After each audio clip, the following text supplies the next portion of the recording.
You need to pay attention to what I'm about to tell you. Stop whatever you're doing. Put the phone down. Turn the volume up, because the entire foundation of the National Football League, the very ground these billionaire owners stand on, just cracked. A confession was just dragged into the light. And it's exposed the kind of panic in the NFL's executive suites that you only see when a private bank account gets audited. We're talking about Cam Newton, who just casually walked onto national television and dropped a nuclear secret about Shedeur Sanders that is going to rewrite the player power dynamic in professional sports forever. 3 rejections and an earthquake. This isn't your daddy's NFL. This isn't the story of a grateful kid hugging Roger Goodell. This is the story of a rookie quarterback before he even signed a contract, turning down 3, not 1, not 2, 3 separate NFL franchises. He didn't just get drafted, he was the one doing the choosing. Let that sink in for a second. Shedeur Sanders rejected 3 NFL teams on draft night. The owners, they're furious, they're confused, they've lost control of the script. The question isn't whether Shedeur is good enough to play in the league. The question is, since when did the players get to tell the owners no? That is the bombshell that is rattling the walls of every luxury box in the country. And by the time I'm done, you'll understand why this single act of defiance is more revolutionary than any play you'll see on the field this year. The air in the hallowed halls of NFL ownership is thick with something other than expensive cigar smoke. It's the acrid smell of panic. Right now, in luxury boxes and on private jets across the country, billionaires are sweating harder than a coach in triple overtime. Their finely tailored suits feel a little too tight. Their single malt scotch tastes a little too bitter. And it's all because Cam Newton just casually walked onto national television and detonated a bombshell about Shedeur Sanders that nobody saw coming. Imagine a world where the kings, the puppet masters, the men who play real-life Monopoly with human beings suddenly realized one of the pawns has become a player. One rookie quarterback, before even cashing his first NFL paycheck, has flipped their perfect time-honored script completely upside down. And you're about to find out how. For decades, the NFL draft has been the league's most sacred ceremony of control. It's a spectacle of manufactured emotion where powerful men in leather chairs decide the fates of young athletes who have spent their entire lives dreaming of this one moment. The script is simple and unchangeable. A young man's name is called, he cries, he hugs his mother, he puts on a hat with a team logo he may have despised yesterday, and he expresses nothing but pure, unadulterated gratitude. He is grateful for the opportunity. He is grateful to the organization. He is grateful for the chance to be owned. But this year, that script was set on fire. Somewhere between the champagne toasts and those hollow pre-written speeches about building for the future, Cam Newton pulled out the nastiest, most unexpected U-turn reverse card of the decade, and the game will never be the same. With the effortless cool of a man who has seen it all, Cam Newton let it slip that Shedeur Sanders, the kid who has been methodically torching defenses for over 10,000 yards like he's playing catch in the backyard, didn't just get drafted, he was the one doing the choosing. He actually rejected 3 NFL teams on draft night. Let that sink in. Not 1, not 2, 3. If Confidence had its own Instagram account, that post would have been a selfie with the caption "Mood." And that right there is the precise moment the owners lost their collective minds. These are men who are used to pulling every string, controlling every variable. But Shedeur wasn't playing their game. He wasn't about to bow his head and play the grateful rookie for whatever scraps were thrown his way, even if it meant spending the next 3 years eating turf and fading into obscurity in a city he didn't choose. Nah.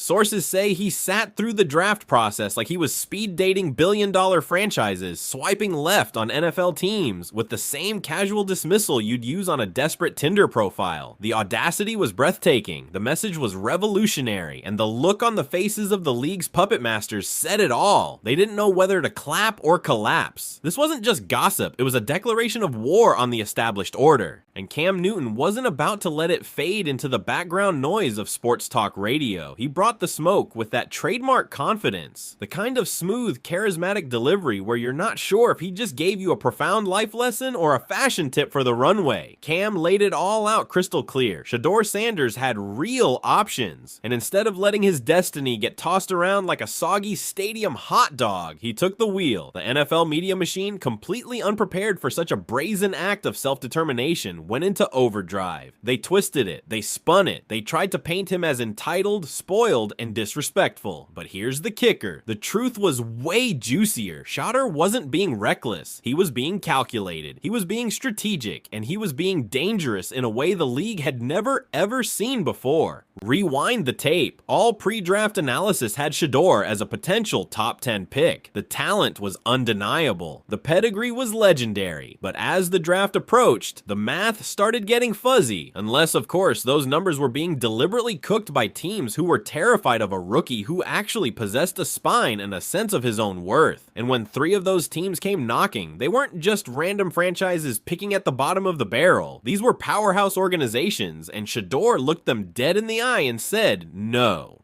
The great rejection, why 3 powerhouses were turned away.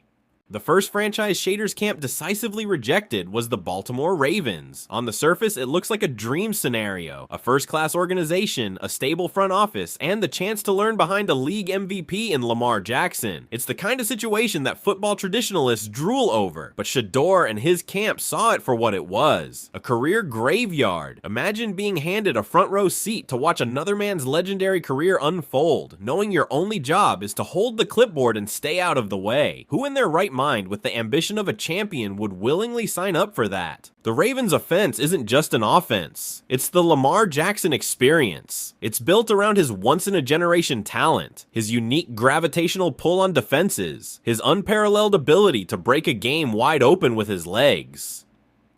Shedeur, a surgical pocket passer with elite accuracy and timing, would be a square peg in a round hole. For him to succeed, the Ravens would have to fundamentally change their entire offensive philosophy, something they would never do for a backup quarterback. The offer from Baltimore wasn't an opportunity, it was a gilded cage. It was a sentence to spend the prime years of his athletic life in Lamar's shadow, waiting for a chance that would likely never come. He looked at the Ravens offer and essentially said, "No thanks. I'm not here to be Lamar's stunt double. I'm here to be the star of my own movie."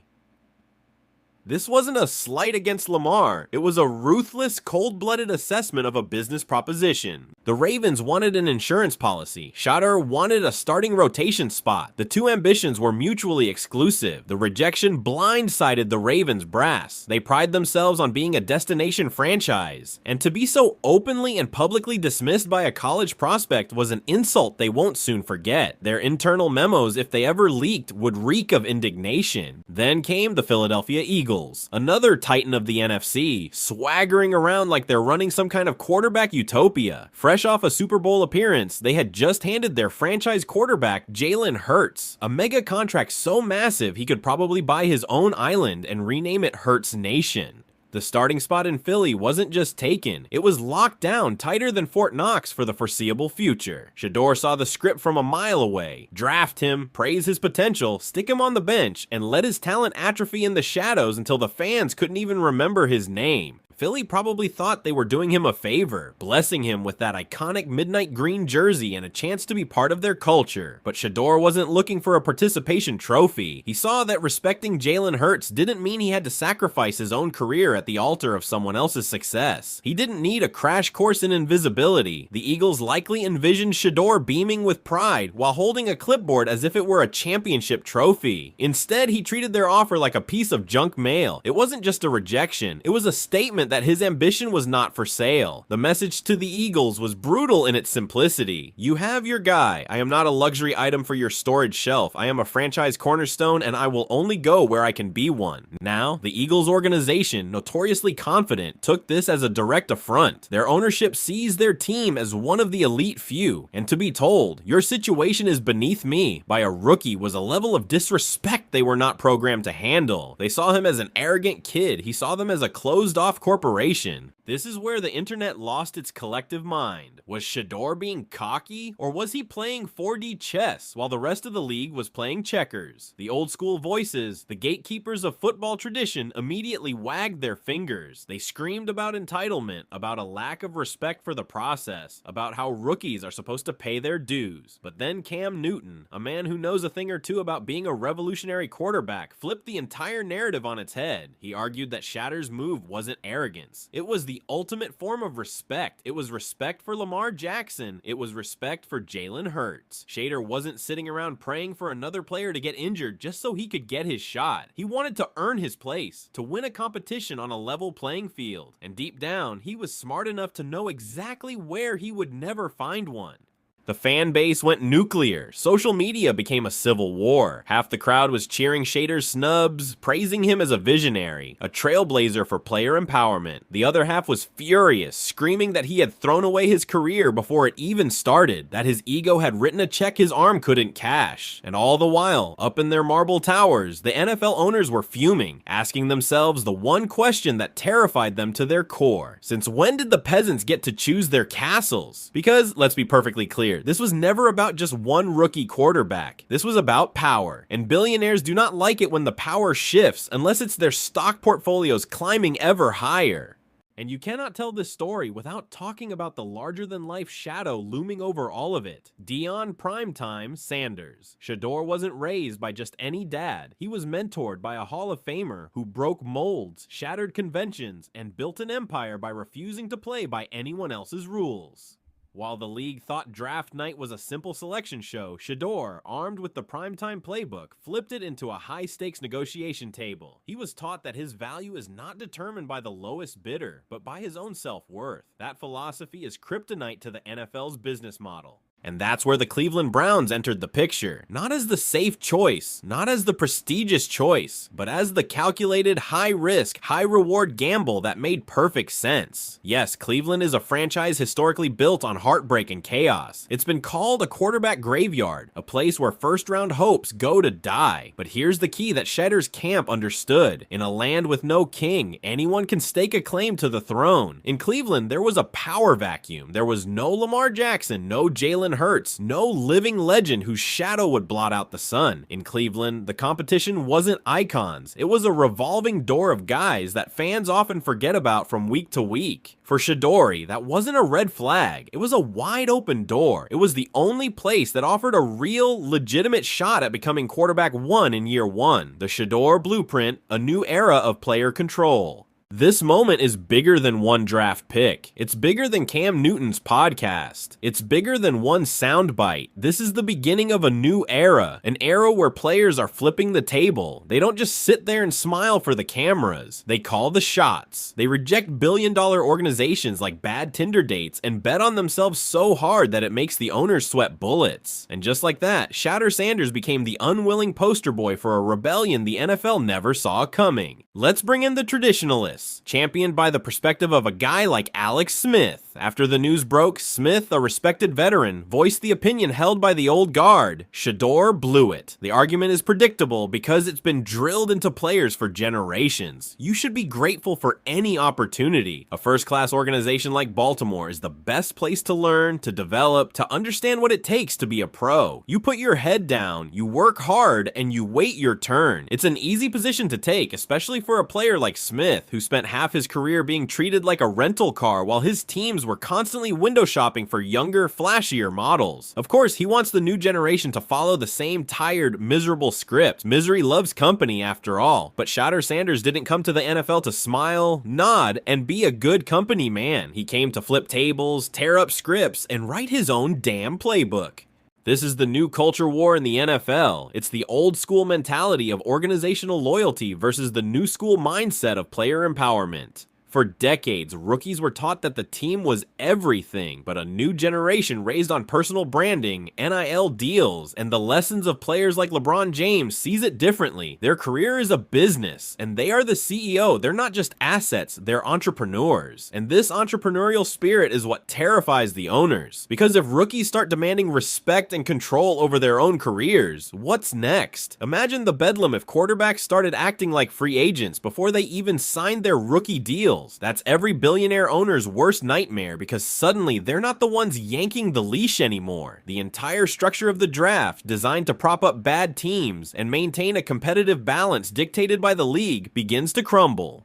And Cam Newton, oh, he was loving every second of this. He didn't just drop the story, he lit the match, poured the gasoline, set the entire narrative ablaze, and then roasted marshmallows on the flames. He laughed at the idea of Shedeur being painted as arrogant. To Cam, this wasn't arrogance. It was straight chess, not checkers. And the panicked look on the NFL's collective face told the whole story. They weren't ready for a rookie quarterback who came with a built-in GPS tuned to survival, not blind loyalty. This is a cultural shift ripping through the NFL like a blitz that no one called. Owners, coaches, and analysts can scream arrogance all they want, but deep down they know the truth. The leash just snapped. For decades, rookies were taught to smile, shake hands, and pray for a chance. Shedeur said, "Nah, I'll choose my own destiny." And in doing so, he just cracked the mold wide open. The domino effect, fear in the boardroom. Think about it. Every time a college star watches this story unfold, they're taking notes. Every kid throwing spirals in their backyard is going to grow up knowing there's another way, a louder way, a bolder way to play the draft game. And the owners, they're shaking in their boots because what happens when the cattle stop moving in a straight line? The whole farm goes up in chaos. Cam Newton set it off. Shedeur Sanders doubled down. And now the spotlight is burning hotter than ever. Cleveland is rolling the dice. The fans are divided like rival gangs on Twitter, and the NFL machine is stuttering, trying desperately to figure out how to spin this before the floodgates burst wide open.